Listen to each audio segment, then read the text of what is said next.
For this activity, you need this worksheet pictured here. I will put a link to it in the description.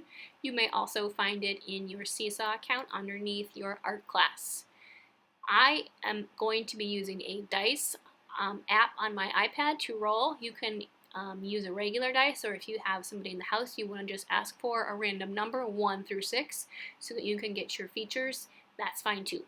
I'm going to be doing my demonstration using the Sketches School app. You may use paper and whatever drawing materials that you would like to, but I just thought it would be nice to see the Sketches School app for those of you who haven't tried it yet, so you can see a little bit on how it works.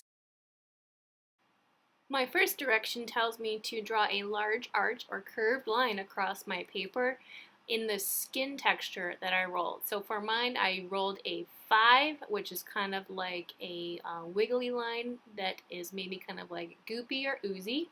And I am using my Sketches School app to do this. So I'm going to start with my pen tool, and I'm going to use kind of a wiggly line in an arc form or a curved line across my paper to get started.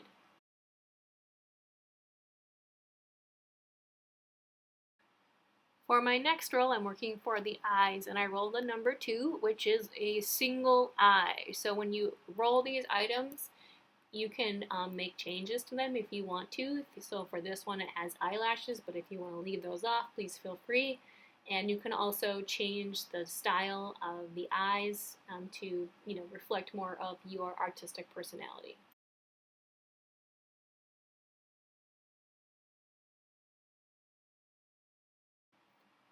For my next roll, I am going to be rolling for the horns, and I rolled a 6, so I am going to be using some slightly curved vertical lines to create horns. On the sheet, I have 2 horns with a couple of stripes. You can modify that, again, how you want to. If you want to turn those stripes into zigzags or do multiples, please feel free. For my next one, I am working on the mouth, and I rolled a 6, so I have kind of a straight line and a single tooth. So depending on what you roll, yours is going to look different than mine. For my extras, I rolled a 2, which is a pair of glasses, which since I have one eyeball, I'm not really happy with, so I'm going to roll again. Now I've got a 1.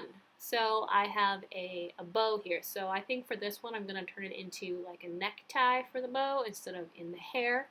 And after I get done drawing this, I have all of my rolling done. And then I'm going to start adding color. And you can choose any colors you want. Think about the background, think about your monster, and how you can use the different tools to make texture and your background look interesting. For the last part of this video, I am going to speed it up quite a bit so that you guys don't spend too much time watching me and do your own work, but you can always pause and try to see the tools that I'm using if you want to learn how to use them. Otherwise, I suggest if you want to use the app, you can just maybe experiment and explore with some of the different tools before you start doing this. You don't have to do this on the app either. You could also do this on traditional paper if that is more appealing and interesting to you. So go ahead and you can finish watching if you'd like to, or go ahead and get started on your own.